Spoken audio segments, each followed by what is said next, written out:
Levítico, capítulo 20. Hã?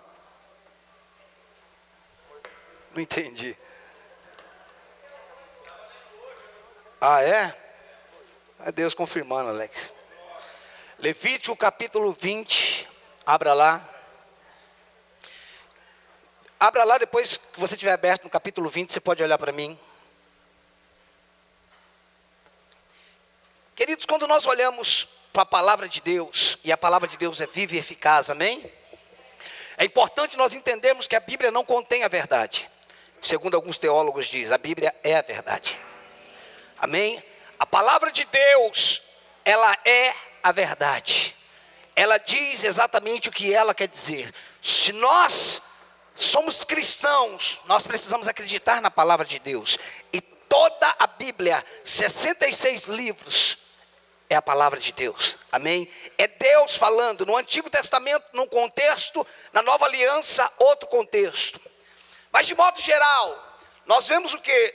Deus fazendo promessa ao seu povo, amém? Tanto na Antiga Aliança, como na Nova Aliança, tanto no Antigo Testamento, como no Novo Testamento. Quando nós olhamos para tudo aquilo que Jesus fez na cruz do Calvário, nós vemos muitas promessas, não é isso? Promessa de cura, promessa de prosperidade, promessa de uma família salva, amém? Por exemplo, quando diz em Atos 16, crê no Senhor Jesus, será salvo tu e a tua casa, não é isso? A Bíblia diz em 1 Pedro, capítulo 1, verso 20 e pouco lá, pela sua chaga fomos sarados. A Bíblia diz que ele se tornou pobre para que nós fôssemos ricos, amém? Então, são promessas que nós olhamos para a palavra de Deus, e nós vemos que ela é real.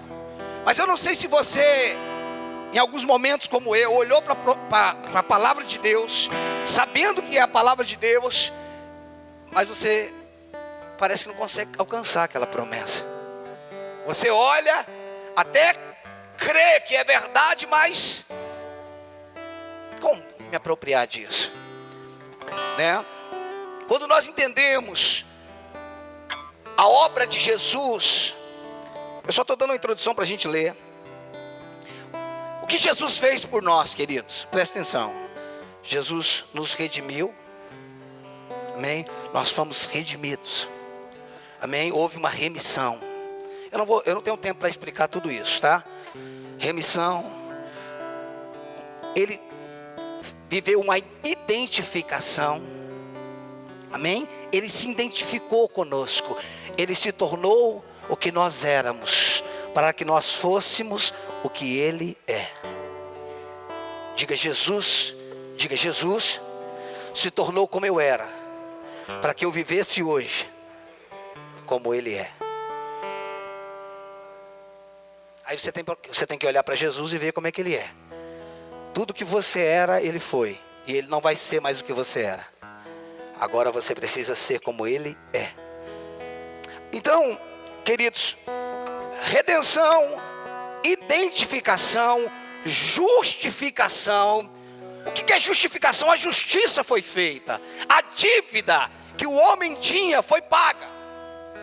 Amém? Então, redenção ou remissão, identificação, justificação, a justiça foi feita. E em Cristo nós somos a justiça de Deus. Quando a Bíblia diz justiça, diz que nós somos como deveríamos ser. Nós vamos precisar de um tempo para entender isso. E aí, o quarto passo é apropriação. Diga comigo, apropriação. O que é apropriação, queridos? Apropriação é tomar posse daquilo que é seu. Escute, não é conquistar, é se apropriar.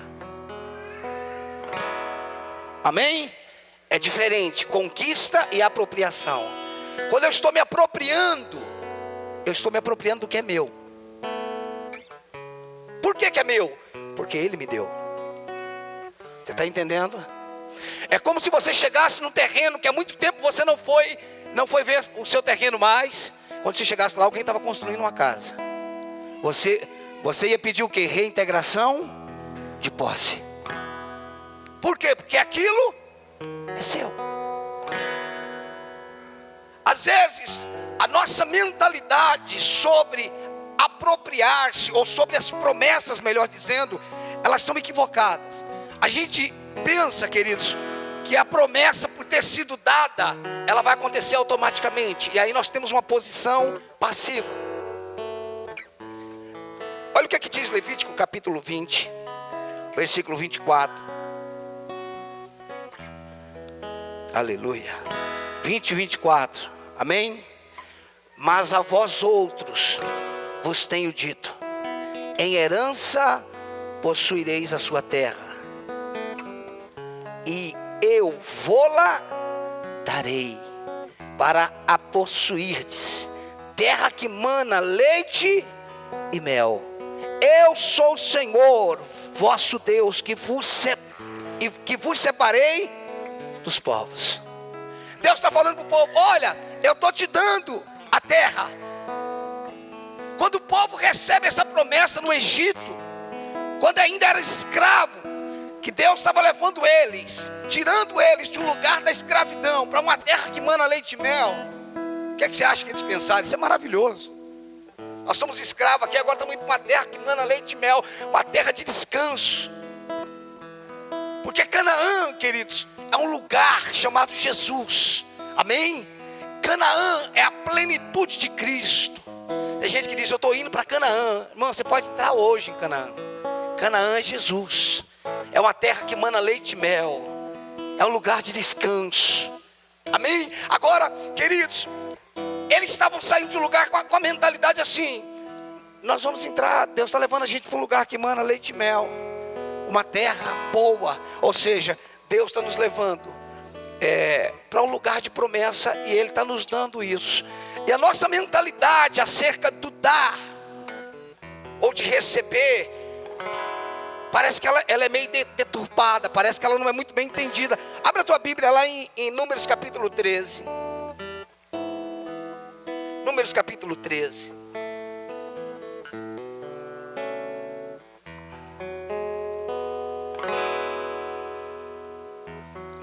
Números capítulo 13, versículo 25, uma passagem muito conhecida. Aleluia. Acharam? Números 13, 25 diz assim: ao cabo de 40 dias, voltaram de espiar a terra. Caminharam e vieram a Moisés e a Arão e a toda a congregação dos filhos de Israel no deserto de Parã, a Cádiz.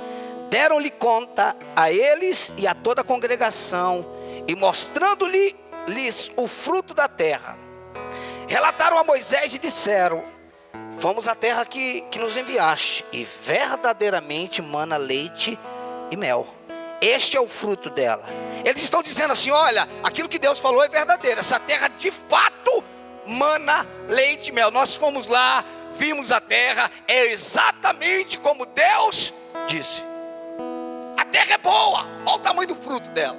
2 homens carregando um cacho de uva. Que terra boa, de fato é uma terra preciosa. Vamos lá. Onde nós paramos? Que versículo? 28. 28, né? O povo, porém, que habita nessa terra é poderoso. O povo, porém, que habita nessa terra é poderoso, e as cidades muito grandes e fortificadas. Também vimos ali os filhos de Anak. Os amalequitas habitam na terra do Neguebe. Os heteus, os jebuseus e os amorreus habitam na montanha. Os cananeus habitam ao pé do mar e pela ribeira do Jordão. Então Caleb fez calar o povo perante Moisés e disse: eia, subamos e possuamos.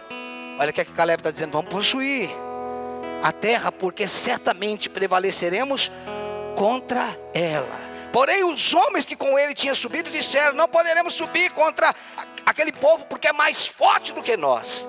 E diante dos filhos de Israel infamaram a terra que haviam espiado, dizendo: a terra pelo meio da qual passamos a espiar é terra que devora os seus moradores.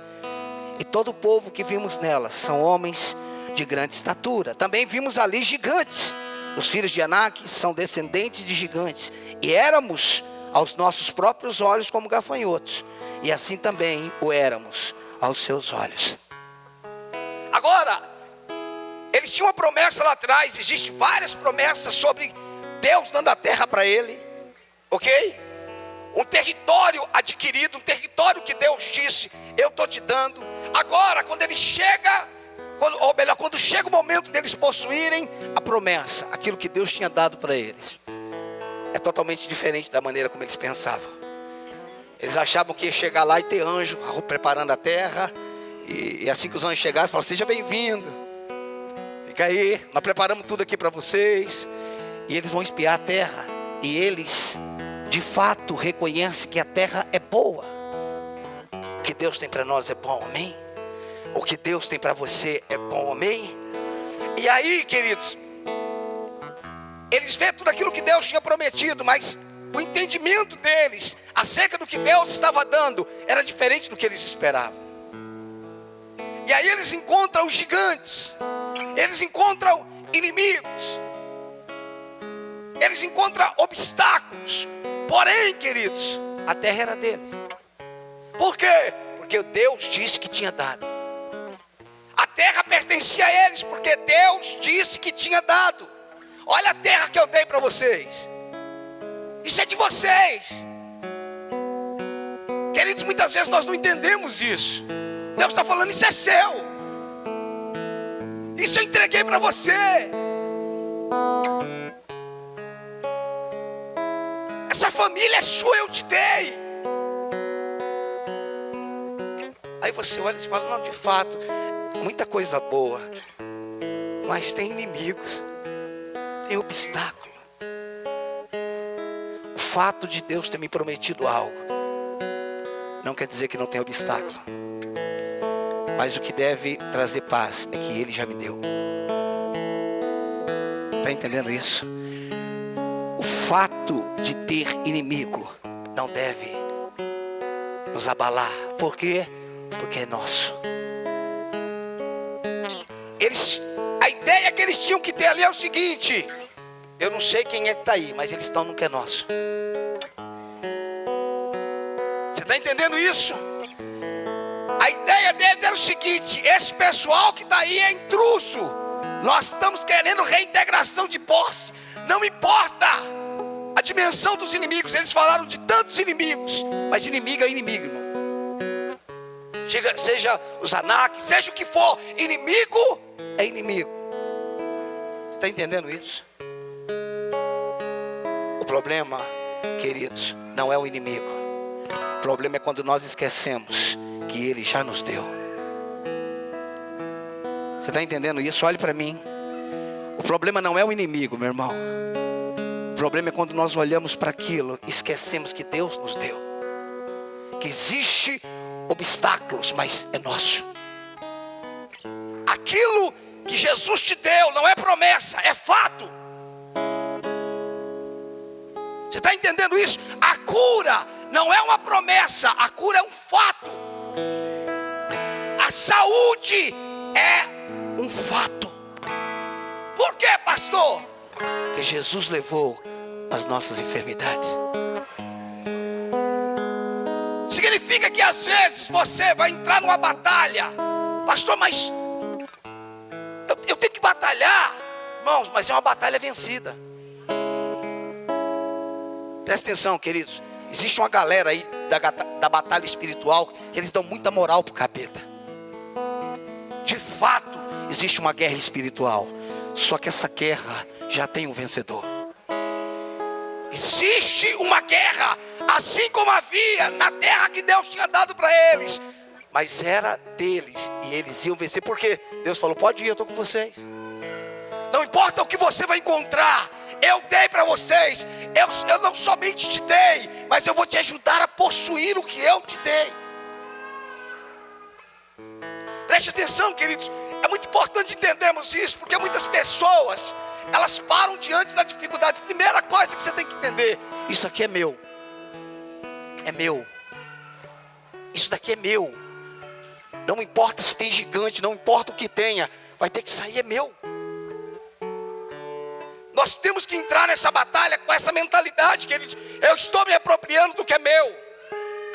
A batalha é vencida, existe uma batalha, mas ela já foi vencida. A guerra espiritual existe. O diabo existe, mas Deus é maior do que tudo isso. Sabe, pastor, tem demônio. O que é que tem o demônio, irmão? Irmãos,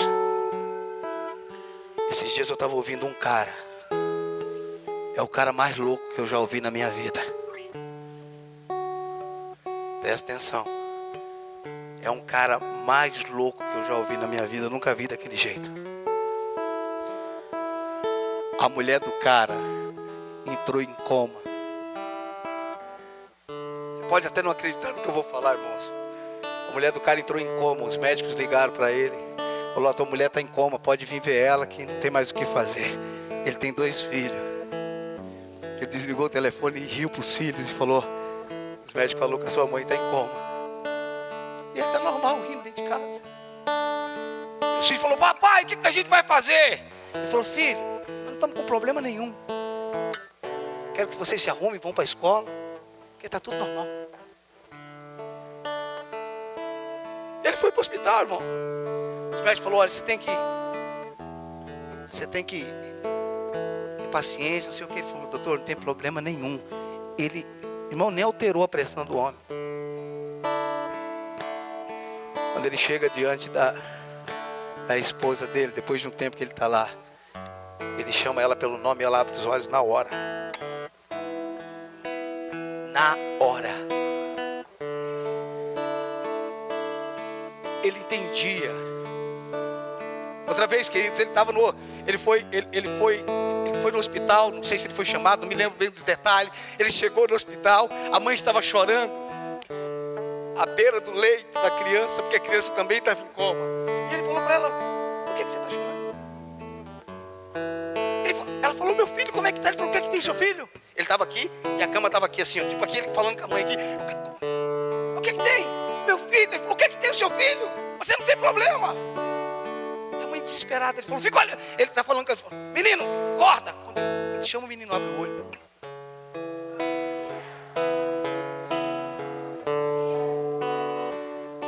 Sabe o que ele diz?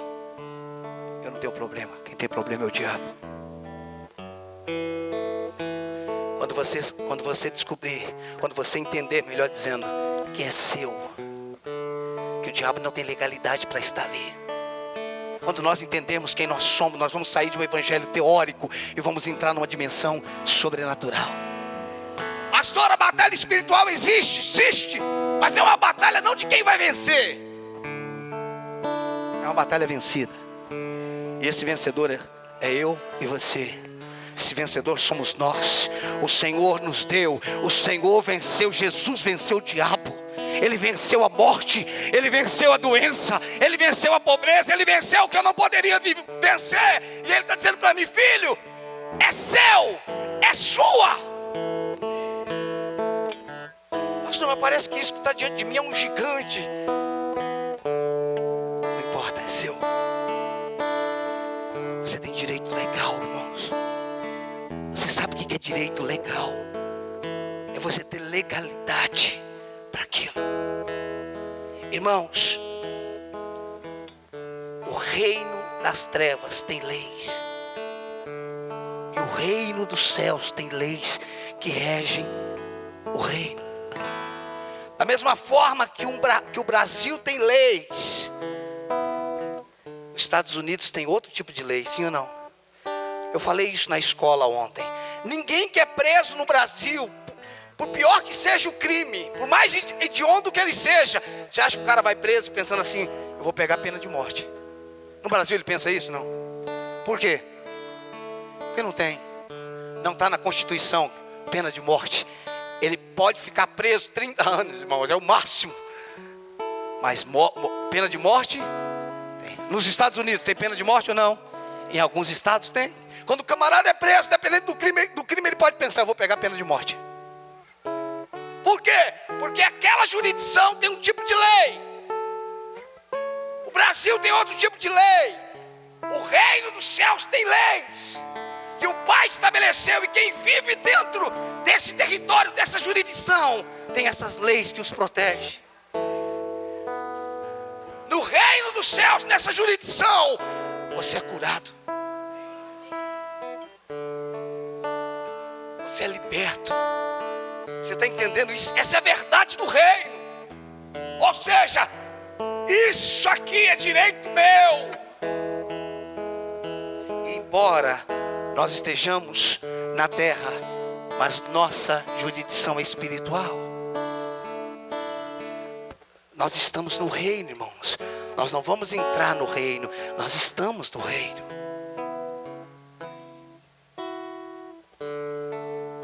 Deixa eu te fazer uma pergunta. Jesus levou as doenças, sim ou não? Sim ou não? Ele venceu a morte? Ok, então vamos lá. Por que tem doença no mundo?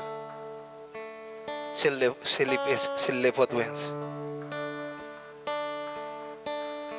Se ele venceu a morte, por que lá em Apocalipse está escrito que o último inimigo a ser vencido vai ser a morte? Hã? Mas ele não já venceu? Se ele venceu a doença,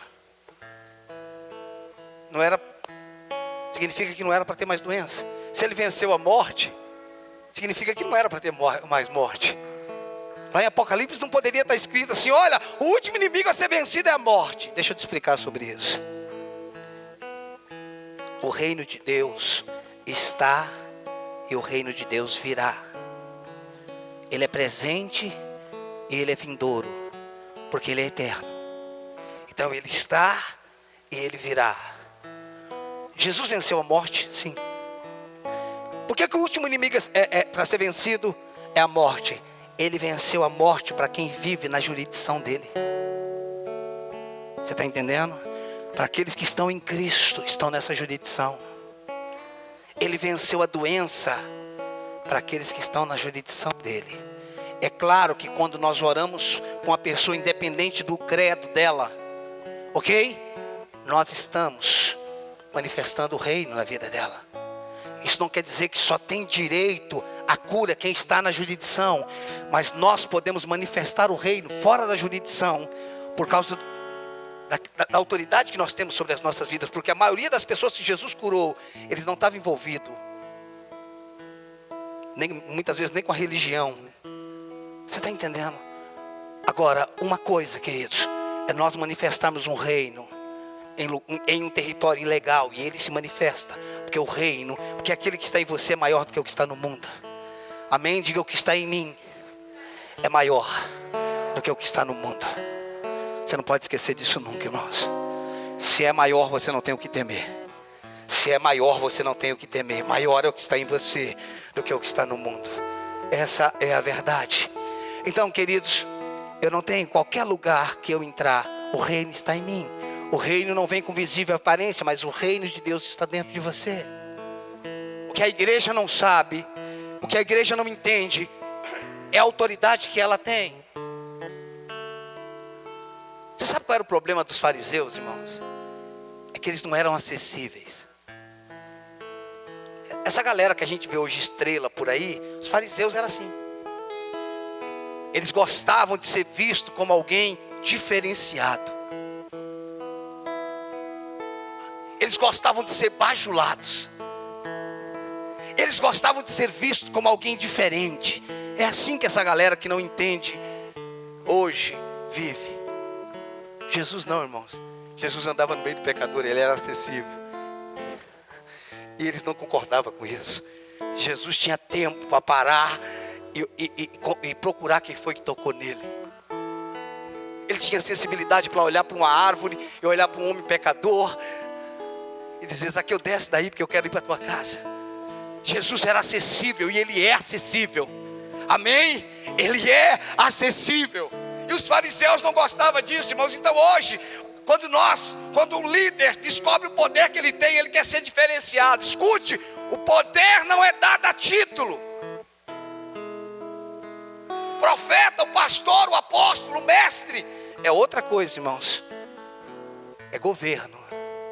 é autoridade para liderança, não para poder. Para poder, todos quanto recebeu, lhes deram o poder, o direito de serem feitos filhos de Deus.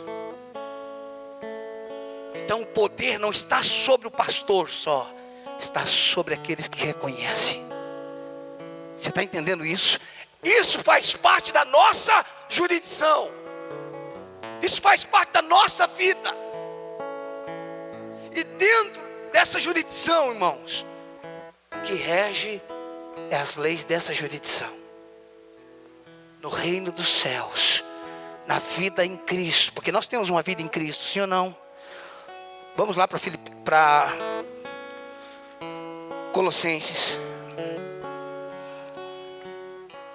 Deixa eu te mostrar isso. Colossenses capítulo 1.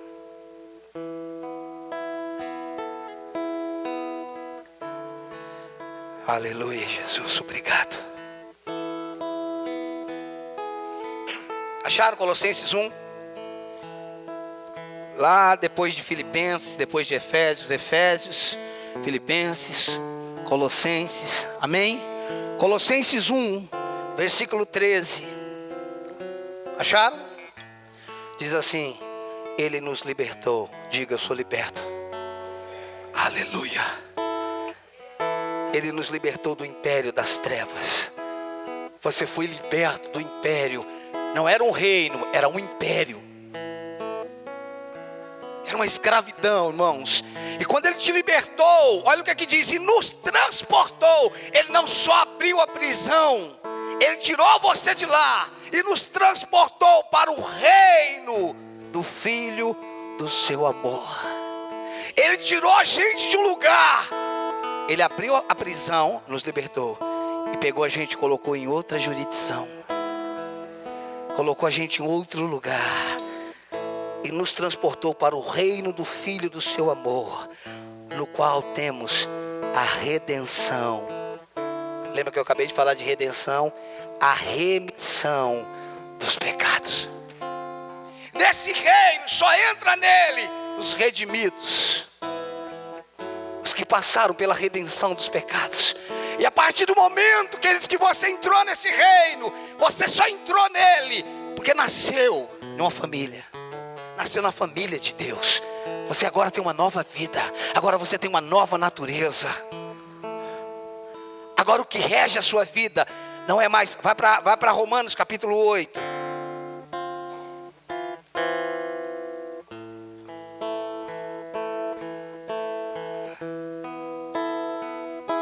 Romanos 8, acharam? Romanos 8, 1. Como é que começa a primeira palavra de Romanos 8? Como é que começa? Tem uma vírgula aí depois, não tem? Diga comigo, agora. Por quê? Não, por que agora? Porque não é antes e nem vai ser depois. É agora. Por que Paulo está dizendo? Agora, a partir de agora, nenhuma condenação há para os que estão em Cristo Jesus. Quando? Agora. Ele estava falando para os romanos, agora. Antes não tinha, antes não era, mas agora nenhuma condenação há para os que estão em Cristo Jesus. Isso não é maravilhoso, irmãos? Não há condenação para quem está nele. Por quê? Porque a lei do Espírito da vida em Cristo Jesus te livrou da lei do pecado e da morte. Porque a lei do Espírito da vida te livrou da lei do pecado e da morte. Você vivia, eu vivia, nós vivíamos na lei do pecado e da morte. Mas a lei, você está vendo que está falando lei aqui? Existe lei para quem vivia naquela condição. Existe outra lei, que é a lei da vida. A lei do Espírito e da vida em Cristo Jesus nos livrou, te livrou, nos livrou da lei do pecado e da morte. Agora você não está mais debaixo daquela lei. você está em outro território, em outra jurisdição. Agora você é cidadão do reino. Agora você faz parte deste lugar. Agora o que protege a sua vida são as leis do seu país. E o império das trevas, tendo outras leis, não pode tocar em você.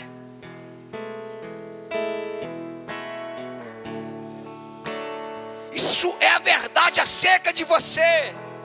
Pastor, mas quem sou eu? Você é filho de Deus, embaixador do reino, autoridade legal. Quem sou eu, pastor? Você é embaixador do reino. Você é nação santa, sacerdócio real.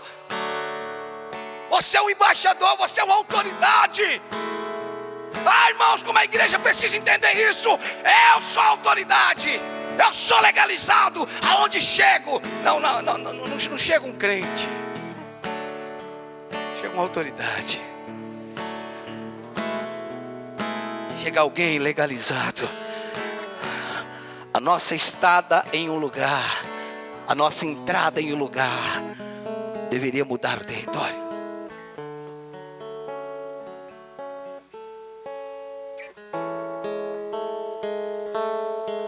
Onde é que está a passagem, se eu não me engano, de Lucas, gente, sobre o endemoniado de Gadara? Me ajuda, que não estava na mensagem, mas deixa eu te mostrar algo.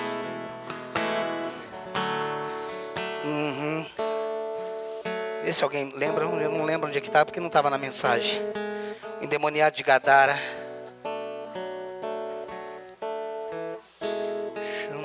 Aleluia. É muito importante. Marcos 5. É Marcos 5. Então vamos lá, gente.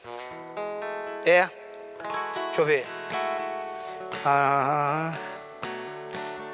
É Marcos 5, né? Espera aí, irmãos. Deixa eu só achar aqui. Tá. É Marcos mesmo. Quero ver para o Marcos. Marcos dá uma conotação diferente. Abre lá, Lucas 5. Perdão, gente. Perdão. Marcos, perdão. Marcos 5, acharam? Amém? Preste atenção. Pastor, mas é Jesus, mas é você. O que a Bíblia diz acerca de Jesus, diz acerca de você. Quem ele era, nós somos. Você está entendendo isso? Essa é a verdade acerca de você. Olha o que é que diz. Entre mentes, chegaram a outra margem do mar, a terra dos Gerazenos. Ao desembarcar, logo veio do sepulcro ao seu encontro um homem possesso de um espírito imundo, o qual vivia nos sepulcros, e nem mesmo com cadeias alguém podia prendê-lo. Porque tendo sido muitas vezes preso com grilhões e cadeias, as cadeias foram quebradas por ele, e os grilhões despedaçados, e ninguém podia subjugá-lo. Andava sempre de noite e de dia, clamando por entre os sepulcros e pelos montes, ferindo-se com pedras. Quando de longe viu Jesus, correu e o adorou. Era um demônio que ninguém conseguia segurar, irmãos. Mas Jesus não estava pregando, só Jesus desembarcou. Ele chegou naquele território, o demônio veio e o adorou. Que poder tem o reino. Quando de longe viu Jesus, correu e o adorou, exclamando com alta voz: o que tenho eu contigo, Jesus, Filho de Deus Altíssimo? Que diabo inteligente, irmão. Ele reconhece os filhos do Deus Altíssimo. Ele tem que reconhecer você, porque você é tão filho de Deus quanto Jesus. Exclamando com alta voz: que tenho eu contigo, Jesus? Você não tem nada mesmo comigo, Satanás. Que tenho eu contigo? Você não tem nada comigo. Ele não tem nada com você. Que tenho eu contigo, Jesus, Filho de Deus, do Deus Altíssimo? Conjuro-te por Deus que não me atormente. Irmão, pelo amor de Deus, não me atormentes. diabo está dizendo: por favor, não me atormente. O atormentador tem medo de ser atormentado. Deus nos livrou do atormentador para nos fazer um tormento na vida dele. Deus nos libertou do atormentador para que nos tornássemos um tormento na vida dele. Aleluia! Verso 8: porque Jesus lhe dissera: espírito imundo, sai desse homem. Aí Jesus perguntou-lhe: qual é o teu nome? Respondeu-lhe: Legião é o meu nome, porque somos muito. Olha o 10, o 10 que é precioso. E rogou-lhe encarecidamente. Irmão, isso é imploração. Ele está implorando. E rogou-lhe encarecidamente. Quando você pede algo encarecido, irmão, você não está implorando? Ah, irmãos, que diabo fraco diante de Jesus. Você precisa decidir, irmão. Você precisa descobrir que Deus que você está servindo. Ah, pastor, tem uma macumba. O que é que tem a macumba, irmão? Vai essa porcaria e joga fora. Com a mão direita ou com a esquerda, com o que você quiser. Só se você for aleijado, você pegar com a direita. Pastor, se eu subestimo o diabo e você subestima Deus, maior é o que está em mim. Aqueles que são nascidos de Deus, o maligno não o toca. Não vem com doutrina de retaliação. Que retaliação, irmãos? Você é propriedade do reino. O Espírito de Deus está sobre você. O Espírito, os anjos do Senhor se acampam ao redor do que o teme e os livra. Quem deveria ter problema quando você chega não era você, era o diabo. Olha o 10, irmãos, olha o 10. Jesus humilha o diabo sem bem dizer falar nada. Olha o que ele diz no 10. O diabo diz: e rogou-lhe encarecidamente que os não mandasse fora do aonde, irmãos? Não era da cidade?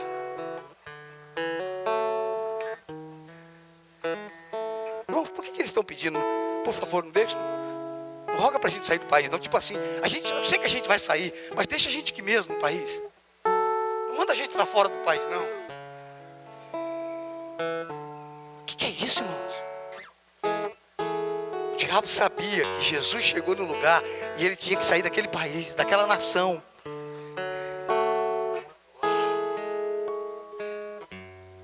Deixa a gente aqui na nação, manda a gente para aqui perto mesmo.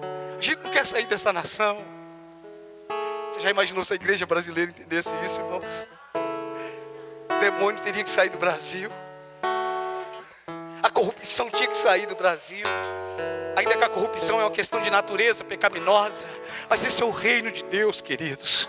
Você não foi inserido numa religião. A religião deixa as pessoas feias, escravizadas, deixa as pessoas esquisitas. A religião entristece. Jesus traz alegria, irmãos.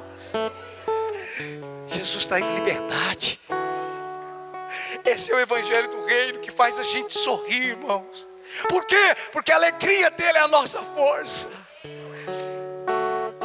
Escute, querido, nenhuma mensagem que nos deixe mais pesado é o evangelho.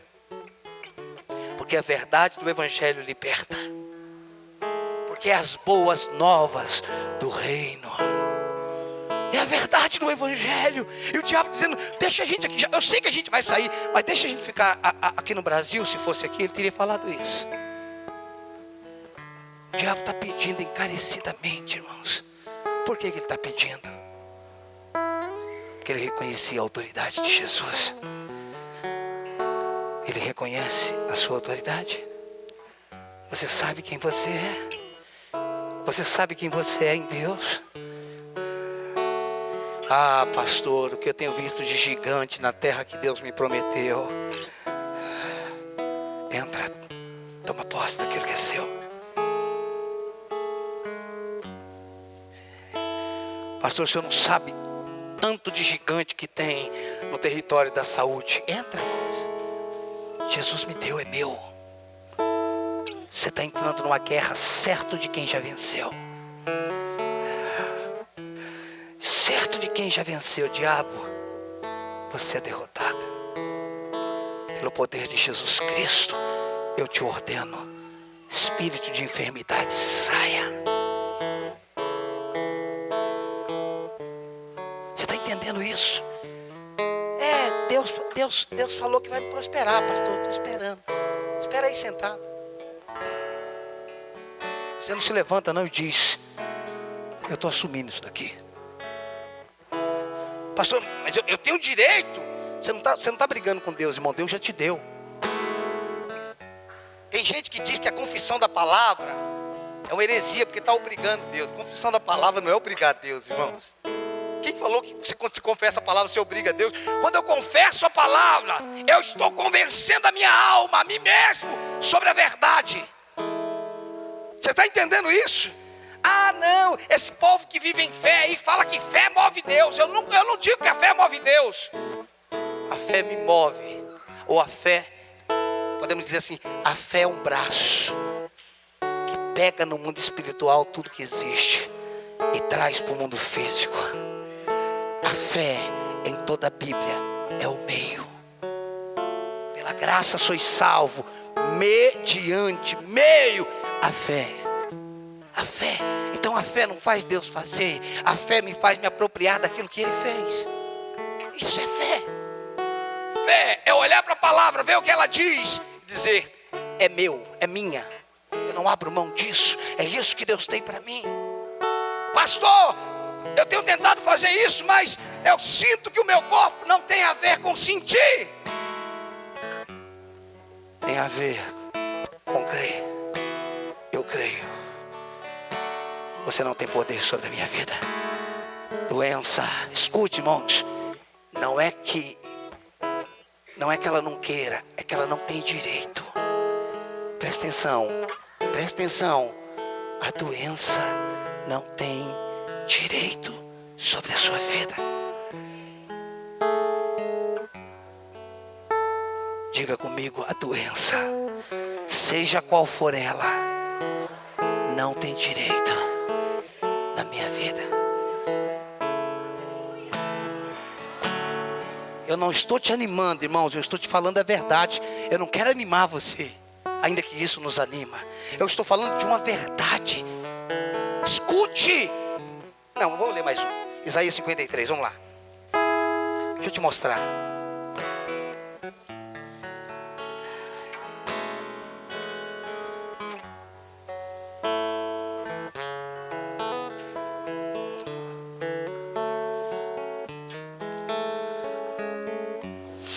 Cinquenta e três, 4, acharam? Olha o que é que diz. Certamente, certamente Ele tomou sobre si as nossas enfermidades. Quantos podem dizer amém?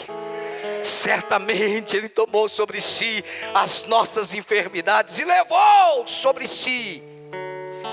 Certamente Ele tomou sobre si as nossas enfermidades e as nossas dores levou sobre si.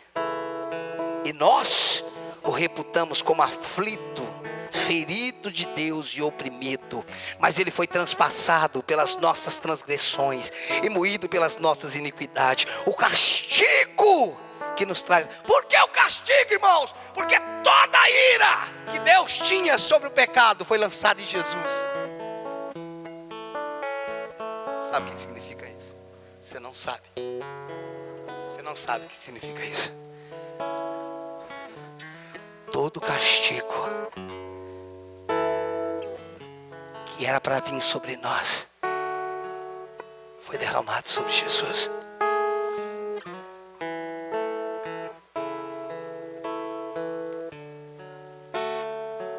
Aí, irmãos, a gente tem que aguentar a religião dizendo: Deus está castigando você. Deus está colocando doença em você para você aprender. Coloca doença no seu filho, você. Irmãos, isso é quase uma blasfêmia. Sabe o que é isso, irmãos? Isso é a mão de Deus pesando sobre você. Isso não é Bíblia, irmãos. Aliás, até é. É a antiga aliança. Está aqui, ó. Tá. Versículo 5, mas ele foi transpassado pelas nossas transgressões e moído pelas nossas iniquidades, o castigo que nos traz a paz. Você sabe por que nós temos paz com Deus hoje? Porque o castigo está em Jesus. Diga: Deus me ama. Diga: Deus me ama.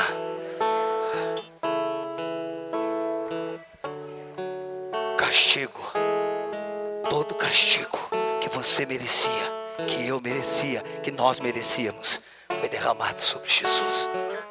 O castigo que nos traz, o castigo dele trouxe a paz. Como é que você deve viver hoje? Diga: em paz. Nunca mais deixe a religião te dizer que Deus está te castigando. Isso não é o seu pai. Vamos lá. O castigo que nos traz a paz estava sobre ele, pelas suas pisaduras fomos sarados. Todos nós andávamos no passado, todos nós andávamos desgarrados como ovelhas, cada um se desviava pelo caminho, mas o Senhor fez cair sobre ele. Sobre quem? Diga: Jesus. Sobre ele a iniquidade de nós todos. Fez cair sobre ele, Alex, as iniquidades de nós todos. Que verdade libertadora! Uau! 7, ele foi oprimido. Ah não, você viu aquele filme do Mel Gibson, A Paixão de Cristo, irmãos? Eu chorei todas as vezes que eu vi. Amém? Mas aquilo não chega a 10%. Você está exagerando? Não, não chega a 10%. Todo o castigo, Alex, que nós merecíamos, Edileuza, foi derramado sobre ele.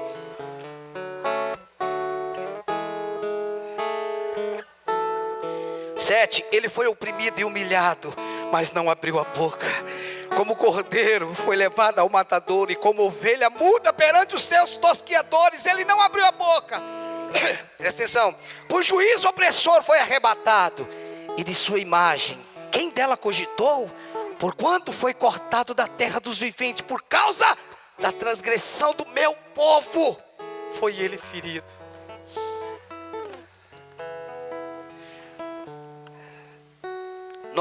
Designaram-lhe a sepultura com os perversos, mas com o rico esteve na sua morte, posto que nunca fez injustiça, nem dolo algum se achou em sua boca. Nunca teve injustiça sobre Jesus, nem dolo algum se achou na sua boca.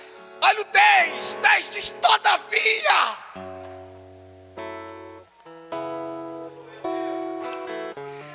todavia ao Senhor, a Deus, agradou moê-lo.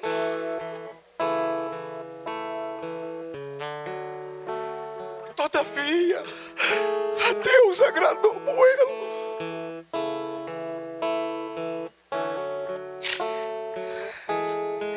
Todavia ao Senhor agradou moê-lo, fazendo enfermar. Deus moeu ele, irmãos, porque era o nosso lugar, e fez dele enfermo. Quando der ele a sua alma como oferta pelo pecado, verá a sua posteridade. Está falando de você agora. E prolongará os seus dias, e a vontade do Senhor prosperará nas suas mãos. Ele, Jesus, verá o fruto do penoso trabalho de sua alma e ficará satisfeito. Ele olhará o fruto do seu penoso trabalho. Ele vai olhar para você e vai dizer: valeu a pena. Eu estou satisfeito. Eu estou satisfeito. Eu estou satisfeito.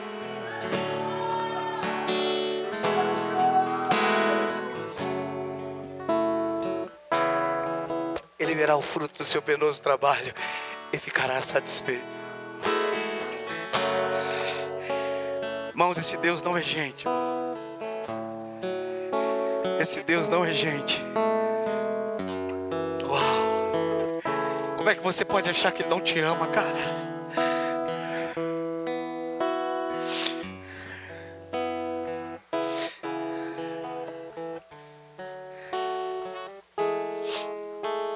ele verá o fruto do seu penoso trabalho. Desculpa, ele verá o fruto do penoso trabalho de sua alma e ficará satisfeito. O meu servo, o justo, com o seu conhecimento justificará a muitos, porque as iniquidades deles levará sobre si. Isaías está profetizando sobre a morte dele. Isaías está profetizando sobre o futuro. Nós estamos depois disso aqui, irmãos. Isaías está profetizando sobre o futuro. Nós nascemos depois do cumprimento dessa profecia. Você faz parte dessa profecia.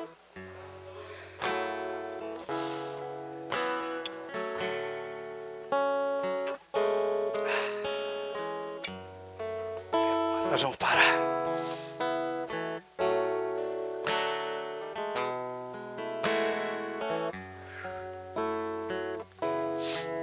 Ele te ama, irmãos. Segunda-feira, cheguei à noite, o Cleiton foi me buscar no aeroporto. Eu cheguei em casa, tomei um banho, jantei com a André e com a Esther. Ficamos um tempo ali, umas meia hora, 40 minutos na mesa, tendo comunhão. Depois eu subi para o quarto, estava muito cansado, 11 dias pegando direto, eu fui dormir. Eu não sei se era 11 horas da noite, mas quando foi 1 hora da manhã ele me acordou. Tinha um trem dentro de mim assim, irmão, e não era a comida que eu tinha comido. André me viu levantando e falou: para onde você vai? Eu falei: eu preciso ir ali fora um pouquinho. Fazia 11 noites que eu estava pregando, irmão. Eu sentei na frente do computador, ele sentou comigo e disse: eu quero te ensinar sobre o meu amor. Era 1 hora da manhã, irmãos. Ele foi falando para mim sobre os textos, aonde estava, o que é que significa o amor. Eu voltei para a cama 3 horas da manhã.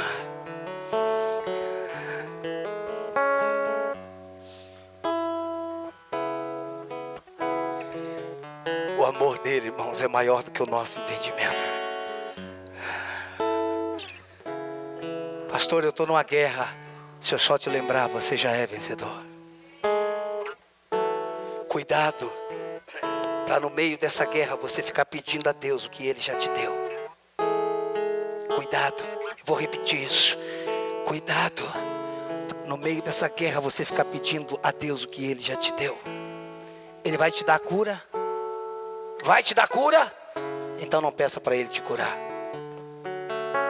Simplesmente diga: eu sou curado em nome de Jesus. Eu te ordeno, doença, sai da minha vida, você é ilegal.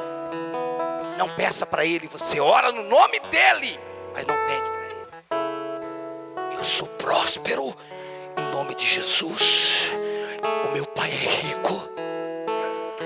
Eu faço parte do reino, o reino não está em crise. O Pai me ama. Se Ele não nos negou o seu único filho, porventura não nos dará juntamente com Ele todas as coisas. Se Ele deu Jesus por você, se Jesus passou por tudo isso, irmãos, Ele vai deixar você passar fome.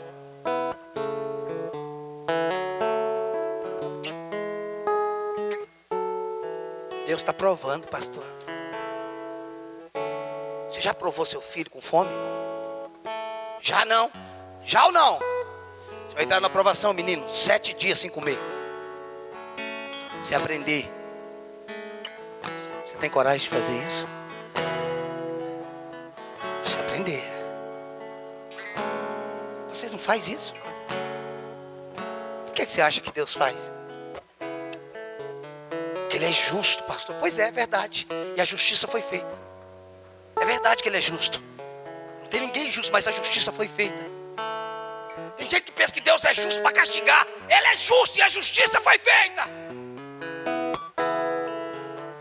Ah, menino, vou colocar você de cama, para você entender que eu sou o teu Deus e que tem uma obra na tua vida. Está repreendido, irmãos. Ele te ama. Ah, pastor, você não está lembrado de Hebreus. Ele corrige aquele que ama. Outro dia eu falo para você sobre isso, mas não é isso que você está pensando. Ele corrige a quem ama. Não é isso que você está pensando que é a correção dele, não. Nós precisamos entender o que a Bíblia está dizendo. Senão a gente entra em condenação. Agora, não antes, mas agora, nenhuma condenação há. Para quem? Para quem está em Cristo Jesus. Tem alguém aqui? Tem alguém aqui?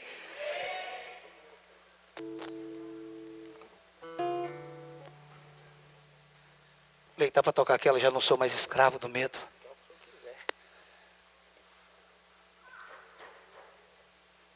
Esse é o evangelho do reino. Para mim, isso é batalha espiritual.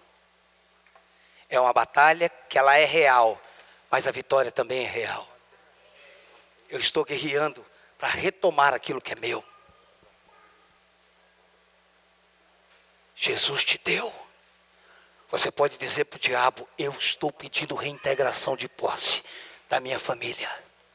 Você pode sair, em nome de Jesus. Eu estou pedindo reintegração de posse das minhas finanças. Jesus me deu.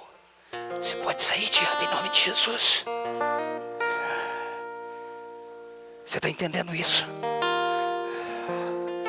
Irmãos, é por isso que é importante nós meditarmos na palavra.